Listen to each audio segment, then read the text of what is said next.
Allahu Akbar, Allahu Akbar, Allahu Akbar, Allahu Akbar, Allahu Akbar, Allahu Akbar, Allahu Akbar, Allahu Akbar, Allahu Akbar, Allahu Akbar kabira, walhamdulillahi katsira, wa subhanallahi bukrata wa asila, la ilaha illallah wallahu akbar.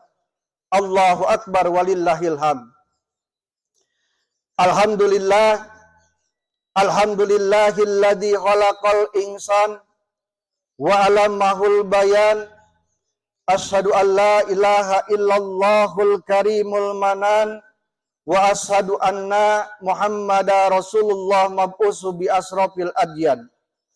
Allahumma shalli ala Muhammad wa ala alihi wa sahbihi ajmain, amma ba'du. Fa ibadallah ittaqullaha haqqa tuqati wa la tamutunna illa wa antum muslimun. Hadirin sidang Id yang dirahmati Allah, pada hari ini kita diperintahkan memuji, mengagungkan asma Allah dengan mengumandangkan kalimat takbir, ucapan Allahu Akbar, walillahil hamd. Nah, ucapan kalimat takbir, kalimat Allahu Akbar ini pun harus diucapkan setiap hari. Yaitu pada saat pelaksanaan sholat wajib dan zikir-zikir sehabis sholat. Jika dihitung-hitung ratusan kali, kita diperintahkan memuji, mengagungkan asma Allah dengan ucapan Allahu Akbar, Allahu Akbar. Nah, pertanyaannya, pantaskah Allah Subhanahu wa Ta'ala kita puja, kita puji, kita agungkan dengan ucapan kalimat takbir, ucapan Allahu Akbar, Allahu Akbar, Allah yang maha besar dengan jumlah yang begitu banyak, ratusan kali dalam sehari semalam? Nah, untuk menjawab pertanyaan ini, maka kita harus punya gambaran sejauh mana kebesaran Allah Subhanahu wa Ta'ala. Nah, maka pada kesempatan khutbah ini, khotib ingin memberikan gambaran sejauh mana keagungan kebesaran Allah Subhanahu wa Ta'ala. Allahu Akbar, walillahil hamd. Sidang Id yang dirahmati Allah, perlu khotib tegaskan bahwa tujuan kita beragama ini bukan untuk hidup, tapi untuk hidup setelah hidup. Maka dalam hidup jangan asal hidup, tapi harus bisa hidup untuk nanti hidup. Karena di sanalah sejatinya tempat kita hidup. Nah, bicara tentang kehidupan setelah kematian, maka hanya ada dua pilihan. Masuk surga atau masuk neraka. Tidak ada pilihan lain, tidak ada pilihan ketiga. Nah, hanya saja ada yang bisa langsung masuk ke surga, ada yang harus ke neraka dulu lalu dimasukkan ke dalam surga, dan ada yang harus di neraka selama-lamanya. Nah, orang-orang yang harus di neraka selama-lamanya, ini bukan hanya orang-orang di luar Islam, tapi juga orang Islam yang tidak mau menyembah Allah Subhanahu wa Ta'ala. Karena ketika seseorang tidak mau menyembah, maka berarti dia tidak menuhankan Allah Subhanahu wa Ta'ala. Dan orang yang tidak menuhankan Allah Subhanahu wa Ta'ala setelah meninggal nanti, tempatnya pinari jahannam khalidina fiha abada, tempatnya neraka jahanam, kekal abadi untuk selama-lamanya. Oleh karenanya sembahlah Allah, laksanakan sholat, dan sholat. Nah, di penghujung khutbah nanti kita akan tahu betapa pentingnya melaksanakan ibadah sholat. Allahu Akbar, walillahil hamd. Hadirin sidang Id yang dirahmati Allah, bicara tentang neraka, di dalam hadis dijelaskan bahwa neraka itu adalah api yang sangat besar, api yang panasnya berlipat-lipat, api yang terus-menerus menyala dan tidak pernah mati-mati. Nah, pertanyaannya, apakah mungkin di akhirat nanti Allah Subhanahu wa Ta'ala bisa menciptakan api yang sangat besar, yang panasnya berlipat-lipat, yang terus-menerus menyala dan tidak pernah mati-mati? Jawabannya, jangankan di akhirat nanti, sekarang saja Allah Subhanahu wa Ta'ala sudah menciptakan, sudah membuktikan, sudah menyediakan api yang sangat besar, yang panasnya berlipat-lipat, yang terus-menerus menyala dan tidak pernah mati-mati. Apa nama apinya? Nama apinya tuh, matahari. Jadi matahari itu adalah bola api yang sangat besar, yang panasnya berlipat-lipat, yang terus-menerus menyala dan tidak pernah mati-mati. Nah, besarnya api matahari itu berlipat-lipat lebih besar daripada bumi ini, dunia ini yang kita tinggali ini. Dan besarnya bukan puluhan kali lipat, bukan ratusan kali lipat, bukan ribuan kali lipat, bukan puluhan ribu kali lipat, bukan ratusan ribu kali lipat, tapi jutaan kali lipat lebih besar daripada bumi ini, dunia ini yang kita tinggali ini. Hadirin sidang Id yang dirahmati Allah, besarnya itu tepatnya 1.300.000 kali lipat lebih besar daripada bumi ini, dunia ini yang kita tinggali ini. Dan bola api matahari itu panasnya lebih dahsyat lagi. Karena panasnya bukan jutaan kali lipat, tapi puluhan juta kali lipat lebih panas daripada api yang ada di dunia ini. Nah, api kompor yang biasa kita pakai masak, itu rata-rata paling panas hanya 2000 derajat Celcius. Nah, sedangkan api matahari di pusat intinya itu mencapai 20 juta derajat Celcius. Allahu Akbar, Allahu Akbar. Dan api matahari tidak pernah mati-mati, Pak. Sejak awal alam semesta ini diciptakan, sampai detik ini, api matahari tidak pernah mati-mati. Jadi api matahari itu adalah bola api yang sangat-sangat dahsyat. Nah, maka tidak heran jika di Jepang, itu ada agama yang menuhankan matahari, namanya agama Shinto. Mereka menyembah matahari, kenapa? Karena takut, Pak. Takut matahari ini mendekati bumi, dan takut matahari ini menjauhi bumi. Nah, jika matahari ini menjauhi bumi, maka bumi ini, dunia ini akan membeku. Dan semua makhluk yang ada di dunia ini akan menjadi es. Manusia, binatang, tumbuh-tumbuhan, bahkan air laut di seluruh dunia ini akan membeku menjadi es. Dan sebaliknya, jika matahari ini mendekati bumi, maka bumi ini, dunia ini akan terbakar, hangus, hilang, dan lenyap hanya dalam sekejap. Cukup hanya dalam hitungan menit. Gambarannya ibarat sebuah katel yang panas, yang merah, yang membara, lalu ditetesi setetes air. Maka dalam sekejap air akan terbakar, hangus, hilang, dan lenyap. Nah, itulah gambaran betapa kecilnya dunia ini dan betapa besarnya bola api matahari. Allahu Akbar, walillahil hamd. Sidang Id yang dirahmati Allah, matahari yang begitu besar, ini ternyata di alam semesta ini masih terhitung kecil, masih terhitung dingin, dan masih terhitung redup. Dibandingkan dengan apa? Dibandingkan dengan bintang. Jadi dibandingkan dengan satu titik bintang saja, matahari ini masih terhitung kecil, masih terhitung dingin, dan masih terhitung redup. Karena bintang-bintang yang kita lihat kecil, itu sebenarnya berlipat-lipat lebih besar, lebih panas, lebih silau daripada matahari. Terlihat kecil karena jaraknya sangat dekat. Jadi di alam semesta ini begitu banyak bintang-bintang yang lebih besar, lebih panas, lebih silau dari matahari. Seperti bintang-bintang yang oleh para ahli astronomi dinamai bintang Antares, bintang Aldebaran, bintang Alpha Crux, bintang Canis Majoris, bintang Betelgeuse, dan lain-lain, dan lain-lain. Nah, itu berlipat-lipat, lebih besar, lebih panas, lebih silau daripada matahari. Dan panasnya, besarnya, silaunya hanya yang ratusan kali lipat, dan ada yang ribuan kali lipat, lebih besar, lebih panas, lebih silau daripada matahari. Allahu Akbar, walillahil hamd. Nah, jadi bintang-bintang yang kita lihat itu, Bapak Ibu, itu merupakan matahari raksasa yang jumlahnya sangat banyak.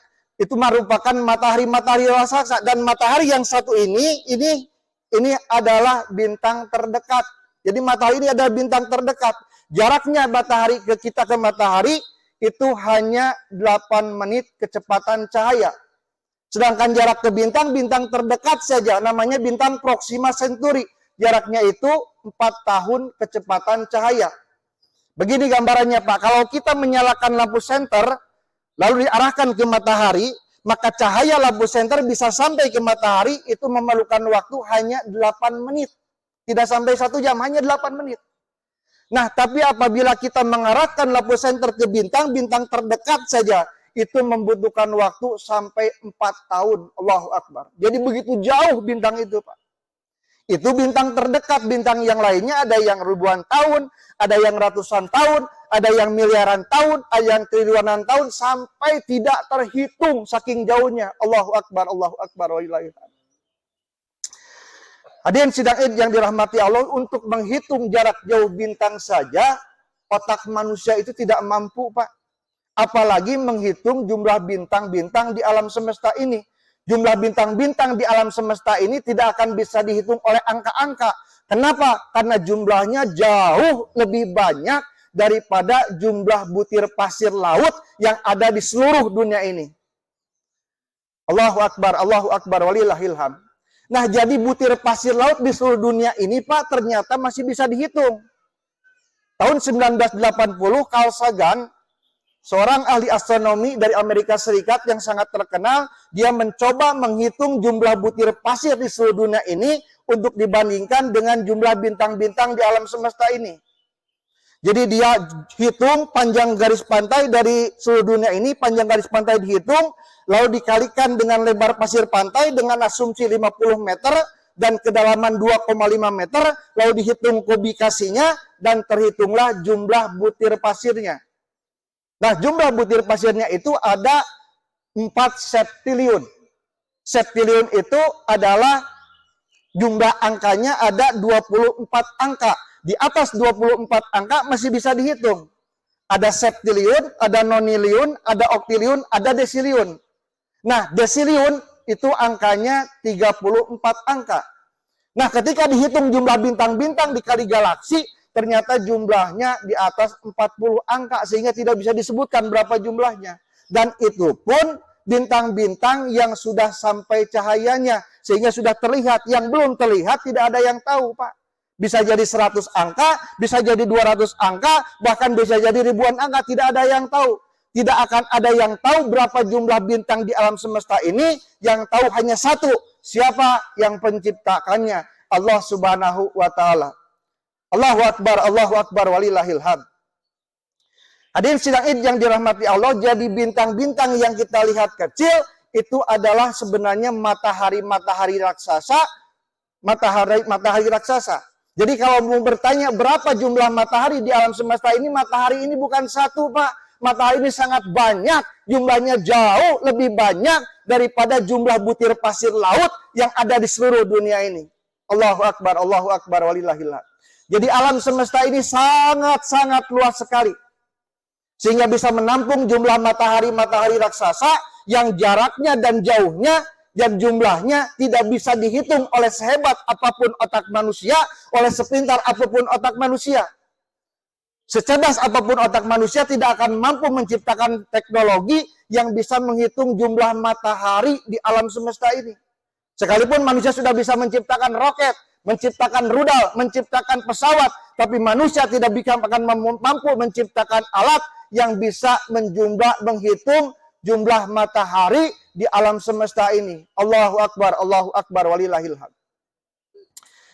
Nah, jadi alam semesta ini sangat-sangat luas sekali, Pak. Nah, alam semesta yang begitu luas, ini ternyata juga masih terhitung kecil. Dibandingkan dengan apa? Dibandingkan dengan arasnya Allah Subhanahu wa Ta'ala. Di dalam hadis dijelaskan bahwa alam semesta yang begitu luas ini hanyalah ibarat sebuah kubah masjid di tengah padang pasir yang sangat luas membentang, yang luasnya sejauh mata memandang. Allahu Akbar, walillahil hamd. Nah, itulah gambaran betapa besarnya keagungan Allah Subhanahu wa Ta'ala, betapa besarnya Allah Subhanahu wa Ta'ala.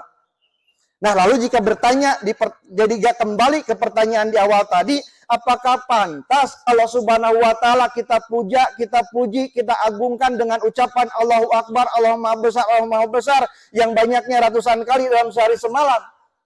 Jawabannya sangat-sangat tidak pantas, karena jangankan hanya seratusan kali dalam sehari semalam, bahkan seandainya kita lahir di alam dunia ini, sejak kita lahir di alam dunia ini sampai kita mati nanti, mulut kita setiap helaan napas kita mengucapkan Allahu Akbar, Allahu Akbar, Allahu Akbar, maka hal itu sangat tidak pantas untuk menggambarkan kebesaran Allah Subhanahu wa Ta'ala. Karena kebesaran Allah Subhanahu wa Ta'ala adalah kebesaran yang tiada batas. kebesaran yang tidak bisa dilukiskan oleh kata-kata, tidak bisa terhitung oleh angka-angka, tidak bisa dijangkau oleh logika akal manusia. Allahu Akbar, walillahil hamd. Jadi matahari di alam semesta ini sangat-sangat banyak, jumlahnya jauh lebih banyak daripada jumlah butir pasir laut yang ada di seluruh dunia ini. Nah, sedangkan satu titik matahari ini saja ini sudah lebih dari cukup untuk menjadi neraka bagi dunia ini. Satu titik matahari ini saja ini sudah cukup dengan mudah bisa melenyapkan dunia ini, dengan mudah bisa membinasakan semua makhluk yang ada di muka bumi ini. Maka kata Allah, fattaqunar, jaga diri kalian dari siksa api neraka. Waquduhan nas wal hijarah, karena neraka itu bahan bakarnya adalah manusia dan batu. Nah, lalu pertanyaannya bagaimana cara menjaganya? Cara menjaganya yaitu dengan ibadah, dan ibadah. Tidak ada lagi, Pak. Kenapa dengan ibadah? Karena ibadah itu satu-satunya tujuan Allah menciptakan manusia. Silakan cari dari 6.666 ayat Al-Quran. Silakan cari dari jutaan hadis yang ada. Baik hadis yang sahih, baik hadis yang dhaif, bahkan hadis yang maudhu sekalipun. Maka kita tidak akan pernah menemukan tujuan lain Allah menciptakan manusia kecuali sesuai dengan surat Ad-Dariyat ayat 56. Kecuali hanya untuk beribadah. Allah mengatakan, wa ma khalaqtul jinna wal insa illa liya'budun. Tidaklah aku akan menciptakan jin, kata Allah, wal insa dan manusia, ila kecuali liya'budun, hanya untuk beribadah. Tidak ada lagi. Jadi kita diciptakan oleh manusia ini bukan sekedar untuk sekolah, bukan untuk sekedar untuk menikah, bukan untuk sekedar nyari nafkah, tapi untuk ibadah, dan ibadah. Nah, ibadah yang paling utama adalah ibadah sholat. Nah, maka sebenarnya kita dihidupkan oleh Allah Subhanahu wa Ta'ala ini hanya untuk sholat, dan sholat. Nggak ada lagi, Pak. Apa buktinya? Buktinya perintah sholat yang aslinya itu bukan 5 waktu, Pak. Yang aslinya itu 50 waktu. Menjadi 5 waktu karena Rasul meminta keringanan untuk umatnya. Sehingga Rasul meminta keringanan dan diringankan pun tidak langsung ke 5 waktu, tapi menjadi 40 waktu. Minta keringanan lagi Rasul jadi 30 waktu. Minta keringanan lagi Rasul menjadi 20 waktu. Yang akhirnya menjadi 5 waktu. Jadi intinya Allah Subhanahu wa Ta'ala ingin agar kita ibadah, banyak ibadah. Nah, kalau kembali ke perintah awal bahwa sholat itu Allah memerintahkan 50 waktu, maka setiap saat kita ini hidup ini hanya untuk sholat, dan sholat. Nah, karena tujuan Allah Subhanahu wa Ta'ala memerintahkan manusia ini untuk sholat, untuk ibadah, maka Allah Subhanahu wa Ta'ala sangat murka, sangat benci, sangat marah ketika kita tidak mau beribadah.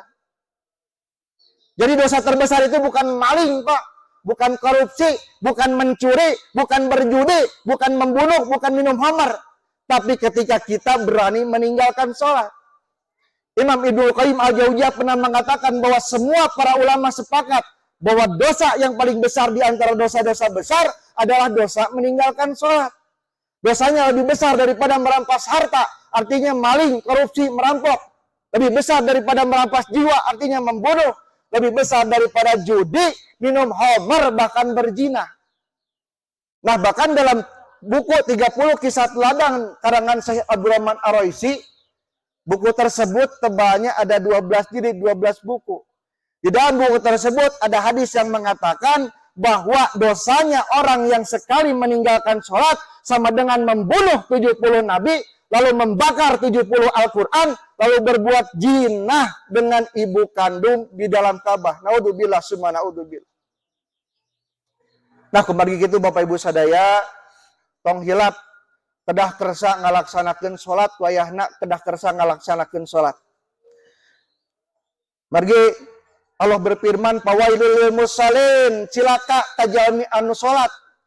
Alladzina hum an salatihim sahun, nyaeta anu lalai dina salatna. Salat nu lalai wae diancam, komo deui anu teu ngalaksanakeun salat. Makana kedah kersa ngalaksanakeun salat ulah ngagogu ka hoyong. Sabab aing ngawuh ka hoyong mah sami sadaya ge jalmi ibu tong bejeng urang ulama kiai ge sami teu hayang salat, teu hayang ka masjid, teu hayang ngaji, teu hayang. Ka masjid sote ngaji sote salat sote maksakeun naon margina hoyong salamet di akhirat, hoyong salamet di akhirat. Tah kumaha kitu urang kedah kersa ngalaksanakeun salat. Kedah kersa ngalaksanakeun salat minimal supados naon? Supados urang diakui kaislamanana. Margi salat teh rukun Islam anu paling utami, syaratna Islam di mata Allah nu paling utami teh kersa ngalaksanakeun salat. Upami terpenuhi pelaksanaan salat hartosna tidak memenuhi syarat diakuina keislaman ku Allah Subhanahu wa taala. Peupeurieun atuh ai kana soleh mah jauh urang teh nya Bapak Ibu sekalian. Nya tong borong bujeng urang. Najan ulama, najan kiai oge ai kana soleh mah aboteun. Tah peupeurieun atuh ai kana soleh mah jauh minimal urang teh kersa-kersa ngalaksanakeun salat supados naon? Supados urang sadaya diakui kaislaman ku Allah Subhanahu wa taala. Jalmi anu diakui kaislaman ku Allah Subhanahu wa taala tos pasti bakal lebet kana surgana Allah Subhanahu wa taala, tos pasti. Wong memang masalahna seseueurna kedah ka neraka heula, kedah dibersihan heula dosa-dosana. Tapi saparantos dosa-dosana dibersihan, sapatos bersih, maka bakal diangkat dina neraka, plus dilebetkeun kana surgana Allah Subhanahu wa taala. Ta upami eta dia eta hal eta teh biasa terjadi upami keislaman urang diakui ku Allah Subhanahu wa taala. Syaratna Islam di mata Allah teh ngalaksanakeun rukun Islam, syaratna Islam di mata Allah. Kahiji syahadat, kedah yakin bahwa Allah Subhanahu wa taala pangeran urang. Tas kaduana meyakini bahwa Nabi Muhammad teh utusan urang, Rasulullah, nembe nu kadua ngalaksanakeun salat. Jalmi anu teu kersa ngalaksanakeun salat, hukumna di mata Allah kafir. Tadi nah hadis dijelaskan baina rajuli wal kufri tarkus shalah, jarak antara seseorang dengan kekafiran yaitu ketika berani meninggalkan salat. Dina hadis sanes deui man taraka sholatan muta'ammidan faqad kafara jihara. Barang siapa yang berani meninggalkan salat dengan disengaja, maka sungguh dia telah kafir dengan sesungguh-sungguhnya. Artinya tidak diakui keislamannya. Nah, oleh karenanya sekali lagi mohon untuk mau melaksanakan salat agar kita diakui keislamannya, agar kita nanti sekalipun kita harus di neraka tapi tidak di neraka selama-lamanya. Akhirul kalam, urang tutup ku doa nyuhunkeun hampura ka Allah Subhanahu wa taala. Sumangga husukeun di manah urang, tunkulkeun mastaka urang ngadua ka Allah Subhanahu wa taala. Allahumma sholli ala Muhammad wa ala ali Muhammad. Hamdan syakirin, hamdan naimin, hamda yuafi ni'amahu wa yukafi'u majidah. Ya Rabbana lakal hamdu kama yanbaghi li jalali wajhikal karim wa adimi sultanik. Allahumma sholli ala Muhammad wa ala alihi wa sahbihi ajmain. Ya Allah, mung salira pangeran abdi sadaya nu maha kawasa kana sagala rupa perkara nu bakal tumiba ka jisim abdi sadaya. Jisim abdi sadaya nada pangampura kinu samudaya dosa nu karasa boh nu teu karasa. Rumaos seueur laku lampah abdi sadaya nu ngajantenkeun doraka ka salira.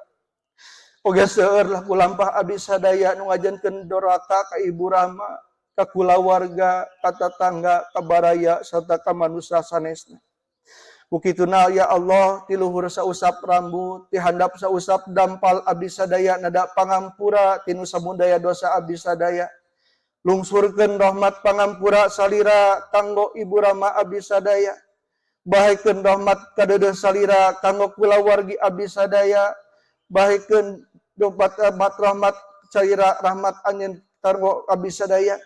Ya Allah sakumaseurna dosa abdi sadaya namung tangtos luasna lautan pangampura salira ka makhlukna langkung luas tibatan luasna samudra. Oge tangtos ageungna kanyaah salira ka makhlukna langkung ageung tibatan jagat raya ketut eusina. Begituna pikanya abdi sadaya Gusti simbah jiwa raga abdi sadaya ku sifat ulas asih salira. Bunian lahir batin abdi sadaya rahmat magfirah sarta ampunan ti salira. Ya Allah, paparian abdi sadaya kakiatan dina nandangan sagarupi cobaan tina kahirupan, godaan tina fitnah zaman oge ujian tina keimanan. Ya Allah, ya Arhamar Rahimin, hindarkeun abdi sadaya tina segala mamala nu bakal tumiba, wiwirang nu bakal kasoran oge kasedihan nu baris kaalaman. Ya Allah, ya Arhamar Rahimin, tampi amal ibadah abdi sadaya ya Allah, khususon di bulan Ramadan ya Allah. tampe amal ibadah abdi sampurnakeun kakiranganana, lipat gandakeun kasayanana, jantenkeun amal ibadah anu tiasa ngahapus kana dosa-dosa abdi sadaya. Ya Allah, pendakeun abdi sadaya sareng bulan Ramadan tahun payun, pendakeun dina kaayaan sehat wal afiat, dina kaayaan sehat wal afiat, dina kaayaan iman sareng Islam anu kiat, dina kaayaan ibadah anu kiat ya Allah. Rabbana dolamna anfusana wa ilam tagfir lana wa tarhamna lanakunanna minal khasirin. Allahumma innaka afuwun tuhibbul afwa fa'fu anna ya karim. Allahumma innaka afuwun tuhibbul afwa fa'fu anna ya karim. Allahumma innaka afuwun tuhibbul afwa fa'fu anna ya karim. Rabbana Allahumma ighfirli wa liwalidayya warhamhuma kama rabbayani shaghira. Allahumma ighfirli wa liwalidayya warhamhuma kama rabbayani shaghira. Allahumma ighfirli wa liwalidayya warhamhuma kama rabbayani shaghira. Allahumma ijal Islam wal muslimin wa ahlikil kafarata wal musyrikin wa andir a'da'ana wa a'da'aka a'da'adin wa ali kalimataka ila yaumidin birahmatika ya arhamar rahimin. Rabbana la tuzigh qulubana ba'da idh hadaitana wa hab lana min ladunka rahmah innaka antal wahhab. Rabbana atina fid dunya hasanah wa fil akhirati hasanah wa qina adzabannar. Subhana rabbika rabbil izzati amma yasifun. Wassalamun ala mursalin walhamdulillahi rabbil alamin. Assalamualaikum warahmatullahi wabarakatuh.